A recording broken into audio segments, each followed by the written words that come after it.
You alright? Whoa. Andrew Neethling here. We're back for another installment of Inside the Tape. We're in beautiful Innsbruck, Austria. There's a brand new downhill track. It's the first time any of these riders are going to see it. So we're heading up for practice. These riders are going to take some time to get to know the course. Like I said, they've never seen it before. So let's go and see how they break down a course. So riders have literally just left the start gate and they've already got to make some decisions. As you can see, we're looking up at the track. There's an outside line that sets you up nice and wide into the first big right-hander. There's also an inside line, but the challenge here is if you take something like this inside line, you're going to run wide and it's very loose and soft there. So more than likely these guys are going to come out outside, set up nice and early so they can open up the next left-hander. Because if you go inside, you're going to be challenged with it's soft and it's going to be very tight to get around that first post. All right. So with this course being so new, there is a clear line that's developing, but that line might not be there on race day. So you might see some of the riders try and inside stay in the firmer dirt because that's going to get softer and softer and get wider and wider. We're with the media squid. Sven Martin is a former racer himself, so I'm not taking anything away. But often if you get frustrated... I beat you a couple of times. Yeah, probably when I flatted. I flatted. So, I had a flat too. So like I said, credible racer here, Sven, often gets frustrated when riders don't do the lines he feels they should. How often have you threatened to take a bike up yourself and show a rider how to do it? I've never done that, but I do know what's the faster. I used to help them with the faster line, now I just help them with the most photographic line. Oh, is it? You sell them on it being fast. So what's the fastest line here, Sven? What would you say? Well, I've seen 3 riders. It's the first time they've ever raced this track. Yeah? So we should probably... What about your instinctual? Well, you go in the loam and you go off the drop and you go in the loam and... So there you have it. It's that simple, folks. On to the next section. Very interesting section here. Obviously, the fastest line is the rider's high line. But the problem with that is, if they haven't looked at the next section, which is coming up, that's going to dictate where you go here. And there's also 2 lines. There's a low and a high line. And it looks to me like you might want to be on the high line exiting the section, but you can't really get there if you've taken that line. So this is where you've got to come and work backwards up the course and decide where you want to be further down. And that actually dictates what line you take up there. Okay, so this is what I was talking about. We're now exiting the section into quite a long straightaway. So if you decide that the high line is the line you need, that's going to dictate, like I said, you've got to go up there and switch lanes there. So again, you've got a low and a high line, but it's not that simple. You've actually got to make a decision back there on what line to get into these lines.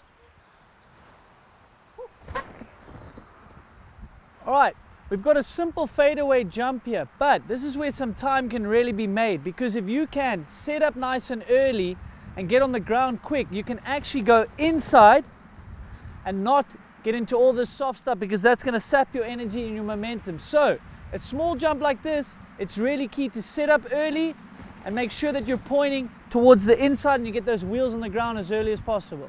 It is only first day practice. The guys have done 1 or 2 runs already, and you can already see this is a new raw track, which is great. Lots of off cambers, but already the main line down the bottom is soft and blown up. It's unrideable already. So everyone's going to have to try keep high here.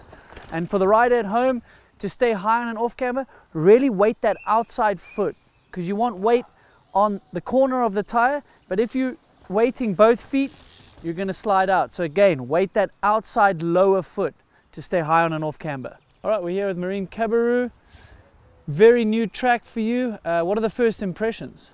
Yeah, the track is not easy. During the track work you have a lot of dirt, and now it's really many routes. It's not easy to find a good line because it's really sketchy. Yeah. But it's cool to ride a new track. Yeah, and it looks like today there might be some good lines, but by Sunday it might be blown out and you have to change your line. So today, are you looking for what line might stay there the whole week? Yeah, today I try a lot of line, and because maybe the rain is coming in Sunday for the race, we will see what happens. Well, there you have it. That's great insight, and exactly that. You've got to look for some lines that are going to work in the rain and the dry. We're here with Keegan. You've had a busy week so far. We're now on the downhill. What's the impression of this new track? Yeah, it's there's a lot of traversing going on. There's the gondola is quite short, so they've definitely made good use of what the hill they have. And no, it's loamy. There's some nice roots coming out and some good high lines, but No, the track's going to be sick once it wears in properly, I think. I've been thinking the theme of the track is kind of off camber, staying high, Yeah. just kind of carrying momentum on those off camber bits. Yeah, for sure. The straights are real long, so I think it's real important to punch out the corners and try to hold as much speed as you can and get those straights nice and fast. Well, great. Good luck, man. Cheers, man. Appreciate it. We're here with Cooke. It's a bit of a slower section here. There's 2 lines. How are you breaking this down and making your decision? I've tried both, done 2 runs, tried inside, outside now. Outside it's hard not to do that and blow off the track, but I think I'm going to try and squeak it a little bit tighter than these guys. You just want to be able to do something that's consistent and let you carry some speed out, but also you have to brake again right away, so you don't need to be nuking through the corner. Yeah.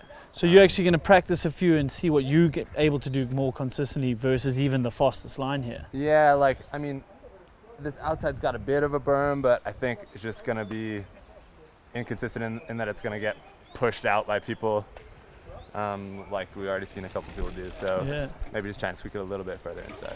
Cool. Well, good luck, man. It looks like a tricky section. Yeah, cheers, dude. Oh, we're getting to the lowest slopes of this track. We're going to head onto the boardwalk, and then there's a bit more bike park before the finish. But the race is not done yet. There's last little bit of wood here. And I really think it's key, if you can, is to get wide and set up here because there's more room for error. As you see with that rider, we're going to do our turn early because if you come inside and you leave it too late for the tree, if you make any bit of mistake, you're going to hit the tree or slide out. Here, bit of room for error. If you make a mistake, you can still get to the corner, carry some speed.